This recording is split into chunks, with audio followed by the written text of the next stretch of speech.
In the dusty northern outskirts of Tamale, Ghana, where the Harmattan wind painted the skies in pale gold, and poverty clung to mud houses like a stubborn shadow, lived a girl named Abena.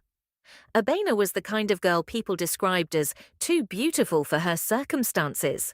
Her skin glowed like polished mahogany, her eyes sharp and observant, and her dreams far bigger than the small village of Kapatinga could contain. But beauty does not pay school fees. Beauty does not fix leaking roofs, and beauty certainly does not silence hunger.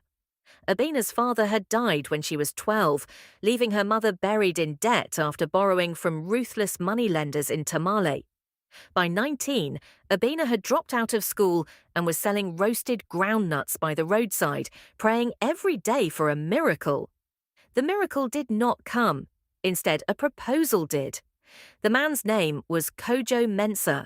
He was quiet, dark-skinned, tall, and painfully ordinary. He wore the same faded sandals every day and carried himself like a man who had already accepted defeat from life. People whispered that he was useless, that he barely survived doing odd construction jobs in Tamale. When Kojo approached Abena's uncle with marriage intentions, the entire compound laughed. But Kojo did something unexpected. He offered to clear all of Abena's mother's debts immediately. Every last CD, no negotiations, no delays, just one condition.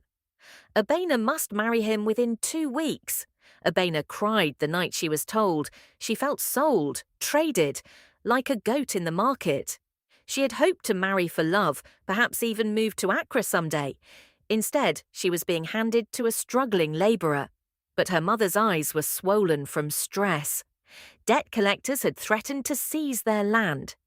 Abena swallowed her pride and agreed. The wedding was small, almost embarrassing. No grand celebration, no white gown, just a simple ceremony under a mango tree. Villagers whispered that Kojo must have borrowed heavily to pay the debts. Some said he was foolish, others said he must be desperate. After the wedding, Kojo moved Abena to a small compound house in Tamale. The room was cramped, the mattress thin, and the kitchen little more than a charcoal stove in a corner. Abena's resentment grew daily. Kojo was kind but distant. He left early each morning and returned late at night. Sometimes his clothes smelled of cement and dust. Other times, strangely, they carried a faint scent of expensive cologne that did not match his appearance. Abena noticed small inconsistencies. Kojo never complained about money. He paid bills on time. He bought her new dresses quietly without explaining how. Once she saw him with a sleek smartphone that he quickly hid when she entered the room. Something was off. One afternoon, while cleaning, Abena found a key hidden inside one of Kojo's old shoes. The key was attached to a tag with the logo of a luxury apartment complex in Airport Residential Area in Accra. Her heart pounded. What business did a poor labourer have with one of the most expensive neighbourhoods in Ghana? Suspicion began to bloom. Was Kojo involved in crime? Was he living a double life? The scandal began forming in her mind. The real shock came 2 weeks later. A convoy of black SUVs drove into their dusty compound in Tamale. The entire neighbourhood rushed outside. Men in suits stepped out, calling Kojo Sir. Abena stood frozen at the doorway as her poor husband calmly stepped forward, no longer hunched, no longer timid. He spoke with authority, giving instructions about a business deal in Accra. One of the men accidentally addressed him fully.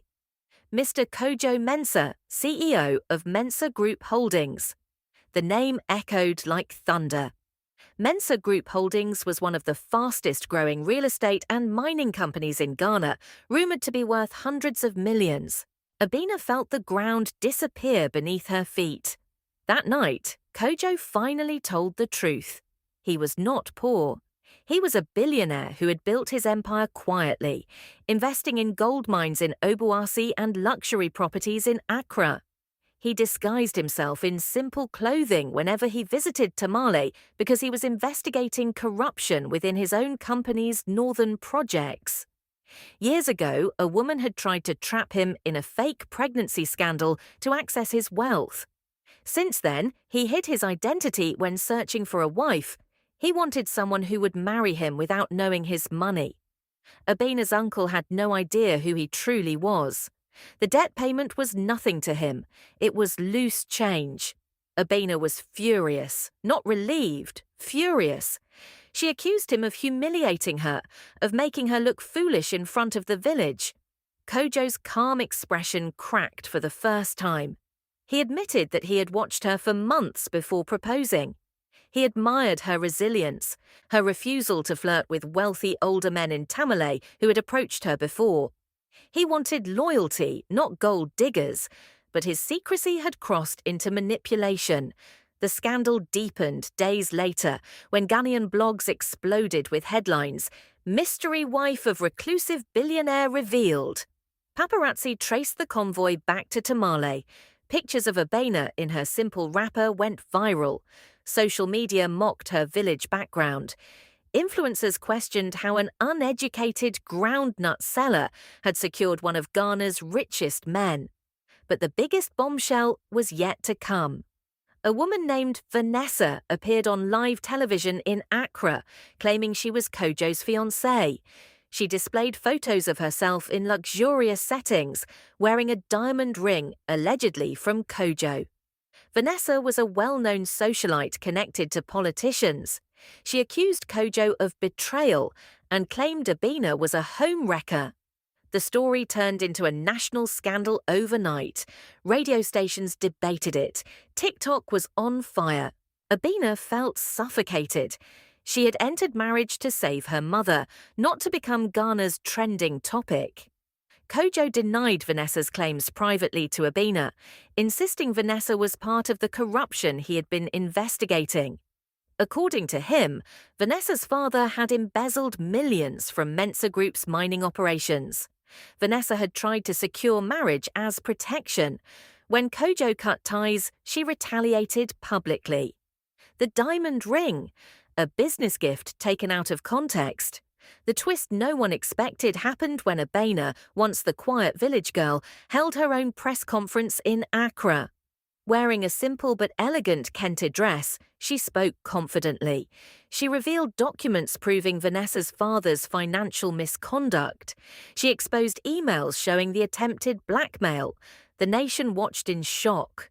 The poor village girl was articulate, fearless, and sharp. She was not the naive victim people imagined. She had secretly resumed her education online after marriage, encouraged by Kojo. She understood more than people assumed. Vanessa's family was investigated. Arrests followed. The scandal flipped. Suddenly, Abena became a symbol of unexpected strength. But the final twist remained hidden, even from the public. Months later, Kojo transferred 40% of Mensa Group shares into Abena's name, not as a gift, as a legal partner. He confessed that from the beginning, he never intended for her to remain in the shadows. He wanted a partner who understood struggle. The poor village girl was now one of Ghana's most powerful women. Yet in a quiet moment back in Tamale, sitting under the same mango tree where they married, Abena asked Kojo a dangerous question.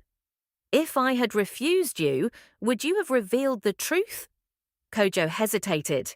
That hesitation said everything, because perhaps the greatest scandal was not the fake fiancé, not the hidden billions, but the fact that their entire love story had started as an experiment.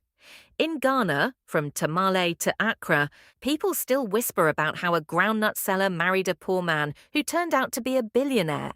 Some call it destiny, some call it strategy. Others call it the greatest romantic scandal Ghana has ever seen. But Abena knows the truth is more complicated. Love, power, money, and pride collided in a way no one could have predicted. And sometimes the biggest secret is not wealth, it is intention.